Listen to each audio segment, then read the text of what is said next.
এতদিনে যুক্তরাষ্ট্রের আসল উদ্দেশ্য প্রকাশ হয়েছে যে ইরানে তার যুক্তরাষ্ট্রের জারজ সন্তান ইসরায়েলকে নিয়ে কেন হামলা করেছে এতদিন ভর আমরা বুঝবার চেষ্টা করেছি, এবং এখানে কিছু ধর্মীয় বিতর্কিত বিষয় আনবার চেষ্টা করেছে অনেকে, যেগুলিকে বারবার আমি বলেছি যে এখানে ধর্মের কোনো বিষয় নিয়ে এই অঞ্চলে ইরানের উপর হামলা করা হচ্ছে না। সম্পূর্ণভাবে যুক্তরাষ্ট্র তাদের নিজস্ব ব্যবসায়িক উদ্দেশ্য দখলের উদ্দেশ্যেই কিন্তু যুক্তরাষ্ট্র এবং তার যে জারজ সন্তান ইসরায়েলকে নিয়ে এই ধরনের হামলা চালিয়েছে ইরানের উপরে।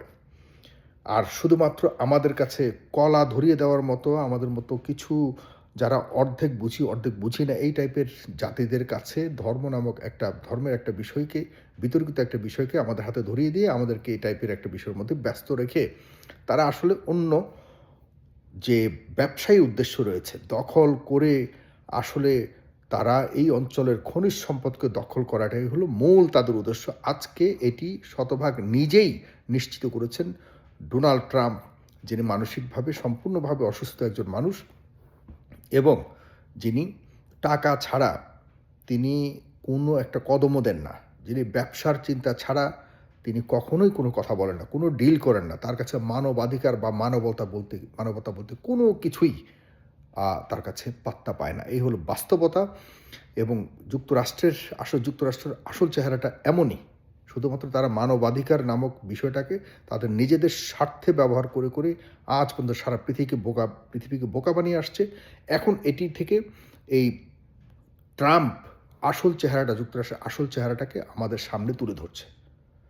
আর আমরা এতদিন পর্যন্ত যা জানতাম তা আসলে সম্পূর্ণভাবে ছিল যুক্তরাষ্ট্রের নিজস্ব স্বার্থের জন্য ব্যবহৃত কিছু অস্ত্র, যেটি আমাদের চোখে রঙিন চশমা নামক একটি চশমা পরিয়েছিল তারা। আমরা সেটিকেই পরে পরে সারা পৃথিবীকে রঙিন দেখেছি আমেরিকার চশমাতে।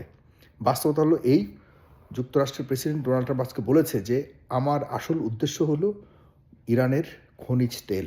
তিনি আজকে বলেছেন, এটি আজকে হলো কয় তারিখ? আজকে হলো বাংলাদেশে অলরেডি 30 তারিখ, 30শে মার্চ 2026। আপনারা লিখে রাখুন, এই ভিডিওটি সাক্ষী হিসেবে রাখুন।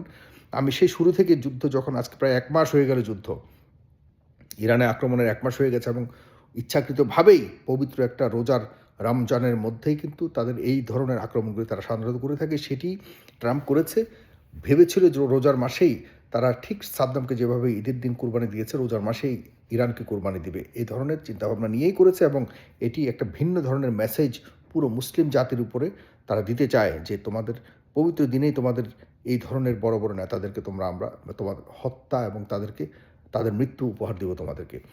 যে কারণে এটা করেছিল, কিন্তু এখানে এসে আটকে গেছে।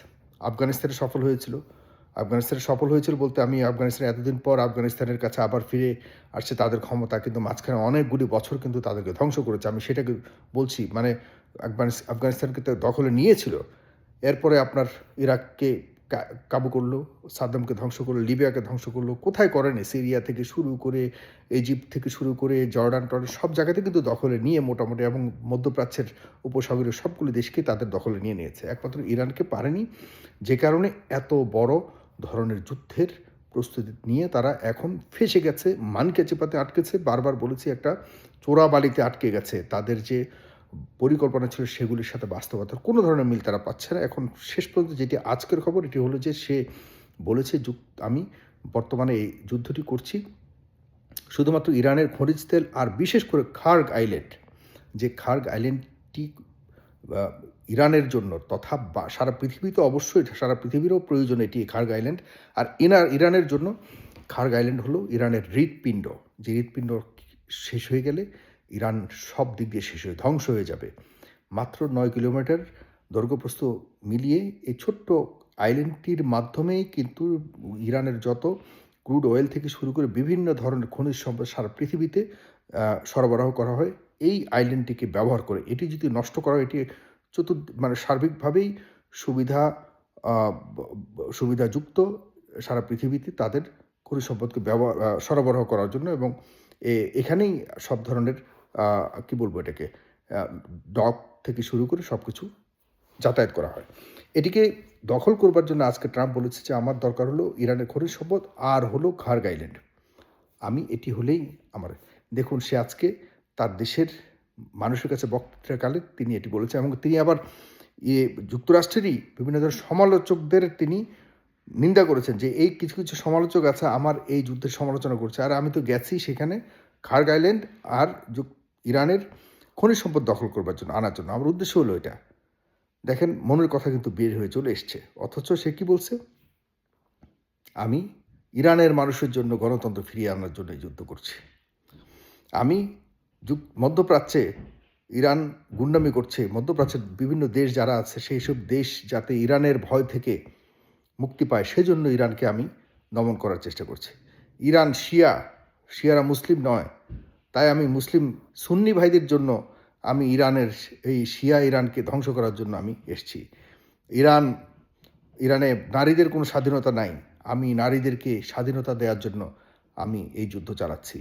ইরানের মানবাধিকার নাই, সাধারণ মানুষের মানবাধিকার মানে মানবের অধিকার ফিরিয়ে দেওয়ার জন্য আমি এই যুদ্ধ। বহু কোনটি করেনি, এমন কোনো মানে পপুলার যুক্তি বা পপুলার আপনার প্রয়োজনকে সে সারা পৃথিবীর সামনে তুলে ধরেনি, যেগুলির মাধ্যমে বারবার চেয়েছে ইরানে যেন সাধারণ মানুষ বিপ্লব ঘটিয়ে এরপরে ইরানের খামেনিকে বা আলী খামেনি যিনি হলেন কিছুদিন আগে হত্যাকাণ্ডের শিকার হয়েছেন, সেই খামেনির বিরুদ্ধে যেন জনগণ রাস্তায় নামে এবং বিপ্লবের মাধ্যমে যাতে ওই দেশের সরকার পরিবর্তন হয়। কোনোটাই কাজে লাগেনি, শেষ পর্যন্ত নিজেরাই হস্তক্ষেপ করেছে ইসরায়েল, নিজেরাই সেখানে এই গত 1 মাস আগে যুদ্ধ শুরু করলো, এরপরেও কিছুই করতে পারেনি। এগুলো বারবার বলেছি আর বলতে চাই না। এখন আজকে যেটি প্রমাণিত হলো যে ট্রাম্প কী উদ্দেশ্যে গেছে সেটি আপনাদেরকে বহুবার বোঝানোর চেষ্টা করেছে, আপনারা অনেকেই বুঝেছেন, অনেকে বোঝার চেষ্টা করেনি, এটি আজকে তার নিজের মুখেই সে প্রকাশ করেছে। যুদ্ধের যে বর্তমান অবস্থা, এতে কিছুক্ষণ আগে যতটুকু দেখেছি তেহরানে ভয়ঙ্করভাবে তেহরানের বৈদ্যুতিক যেসব ইয়েগুলি রয়েছে, উৎপাদন স্থাপনাগুলি রয়েছে, সেগুলিকে বম্বিং করা হয়েছে এবং এখন কার্যত তেহরানের বিদ্যুৎ নাই, বিদ্যুৎবিহীন তেহরান এখন বর্তমানে রয়েছে। এবং যুক্তরাষ্ট্র থেকে অলরেডি অনেক সৈন্য মধ্যপ্রাচ্যে অপেক্ষা করছে, চলে এসছে, তারা স্থল যুদ্ধ করবে, মুখোমুখি যুদ্ধ করবে। আর ইরানের স্পিকার আজকে স্পষ্টভাবে বলেছে এই সময়টার জন্যই আমরা বহু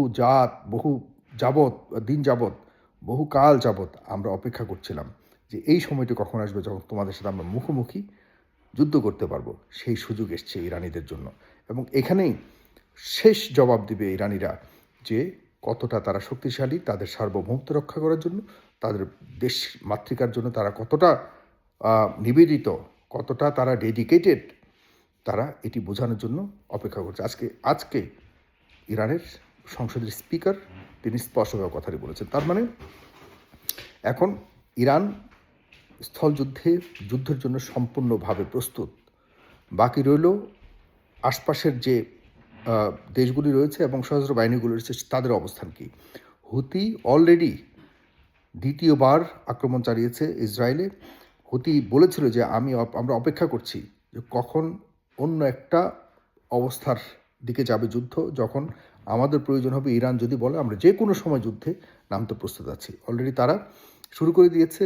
বরং ওমান সাগর যেটা মানে আপনার যেটা হরমুজ প্রণালী থেকে এরপর আরও প্রশস্ত হয়ে যেই সাগর দিকে যায় সেটি হলো ওমান সাগর, সেই ওমান সাগরকেও কিন্তু অলরেডি ইরান দখলে নিয়ে নিয়েছে। এবং এরপরে হলো আপনার লোহিত সাগর, যেটাকে রেড সি বলে, সেই লোহিত সাগর কিন্তু কার্যত দখলে রয়েছে হুতিদের। সেই হুতিদের দখলে কতটুকু রাখতে পারে তারা সেটা 2025 সালে মানে বুঝিয়ে দিয়েছে। প্রতিনিয়ত তারা কয়েকশো ওখানে যাতায়াতকারী জাহাজের উপরে হামলা করে আক্রমণ করে তাদের অবস্থান তারা জানিয়েছে। এবং কিছু একটা পুরো জাহাজকে তো তারা একদম অপহরণও করেছিল, নাই করে দিয়েছে। এরপর অনেকগুলি জাহাজের ক্ষতি করেছে তারা। হুতিরা দেখিয়ে দিয়েছে যে তারা সশস্ত্র বাহিনী, ইয়েমেনের হুতিদের কথা বলছি, তারা কতটা শক্তিশালী। সুতরাং যদি আপনার লোহিত সাগর, এদিকে ওমান সাগর, এদিকে হরমুজ প্রণালীর সবগুলো যদি ইরানের কবজায় চলে আসে, চিন্তা করে দেখুন পুরো সারা পৃথিবীর অর্থনীতি ইরানের ইচ্ছার উপরে নির্ভর করবে। আমরা খুব চিন্তিত এসব ব্যাপারে। আমরা চাই না কারো হস্তগত হোক।